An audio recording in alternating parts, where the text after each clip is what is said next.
লালমনিরহাটে পুলিশকে ধাক্কা দিয়ে হাতকড়া পরা অবস্থায় পালিয়ে যাওয়া এক আসামিকে ভোররাতে পুনরায় আটক করেছে হাতীবান্ধা থানা পুলিশ। গতকাল বুধবার সন্ধ্যায় লালমনিরহাটের হাতীবান্ধা উপজেলার সিঙ্গিমারী ইউনিয়নের ৬ নম্বর ওয়ার্ডে বাড়ির আসবাবপত্র চুরির অভিযোগে মনিরুল ইসলাম নামের এক ব্যক্তিকে আটক করে হাতীবান্ধা থানা পুলিশ।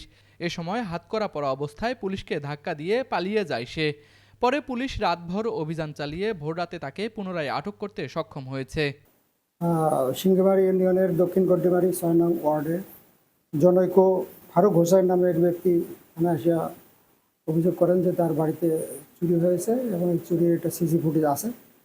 তখন তাৎক্ষণিকভাবে আমরা যে ডিউটি আমাদের পার্টি ছিল তাকে ঘটনার বিষয়ে যাচাইয়ের জন্য ওখানে পাঠাই।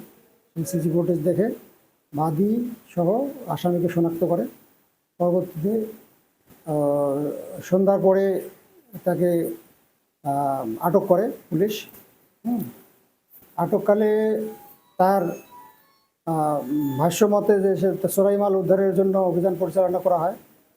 এক পর্যায়ে কিছু চোরাই মালামাল উদ্ধার করা হয়। উদ্ধার করাকালীন জব্দ করার সময়